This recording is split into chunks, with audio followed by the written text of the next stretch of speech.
تو فکر میکنی شهرداری فقط یه ساختمون قدیمیه با چند تا کبوتر و چند تا آدم که رد میشن؟ اگه بهت بگم امروز چیزی دیدم که همه این تصویر رو برات میریزه، بهم چی میگی؟ تصویری که هیچ کس انتظارشو نداره، صدایی که میخکوبت میکنه و لحظه هایی که عین یه راز وسط روز روشن جلوی چشم همه پنهان شده. میخوای ببینی شهرداری رشت چطور میتونه تو رو غافلگیر کنه؟ پس با من بیا. تو قلبش بیماره چون نفس شیمی یادش کنش سیگارش رو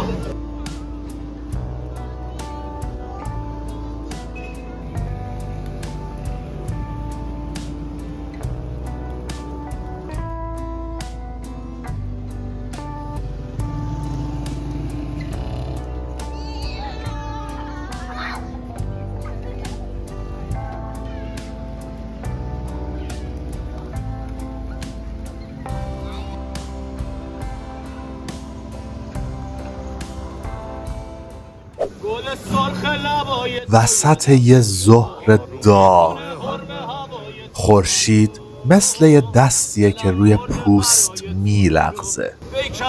من قدم گذاشتم توی پیاده راه فرهنگی شهرداری رشت.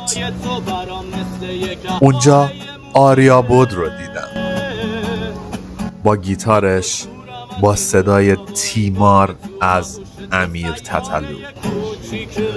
هر زخمه روی سیمها مثل نیشگون روی تن، مثل بوسه‌ای داغ روی گردن. مردم جمع شدن دورش. بعضی‌ها هم خونی میکنن، بعضی‌ها با چشم‌های برق زده نگاهش میکنن. همه اسیر این ریتم شدن، مثل کسی که خودشو به لذت سپرده.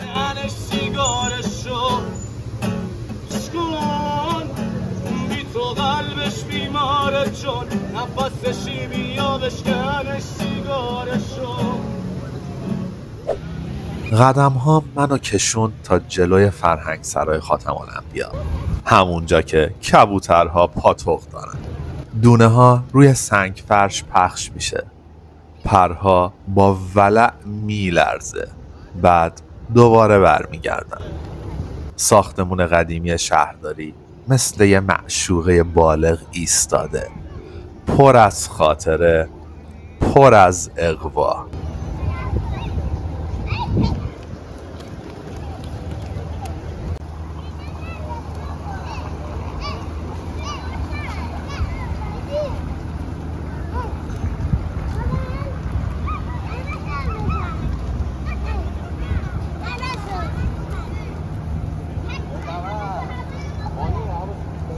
اینجا همه چی بوی بدن میده. عکاسا مثل عاشق‌ها لنز هاشون رو به سوژه فشار میدن. خانوم ها جلوی دوربین ژست میگیرن.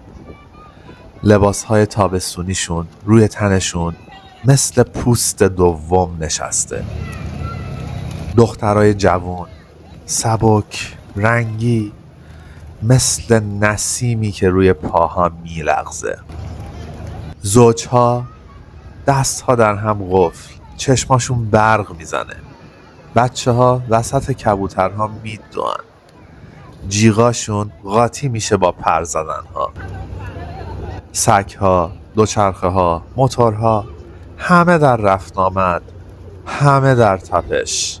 خیابون مثل بدنی زنده میتپه.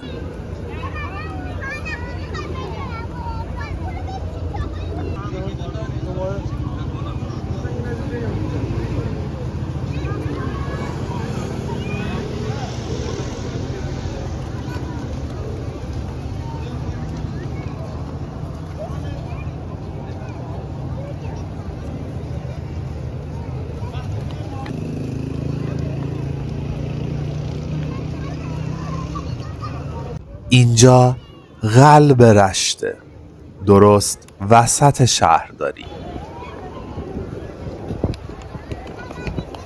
هر چیزی میلرزه، هر چیزی میچسبه روی پوست. من بوش رو نفس میکشم، تصویرش رو روی تنم حس میکنم، مثل دستی که از موها تا کمر سر میخوره.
این 12 دقیقه برای من یه فیلم بود، اما برای تو میتونه یه لمس باشه، لمسی که نفسهاتو تندتر میکنه، نگاهتو خیستر.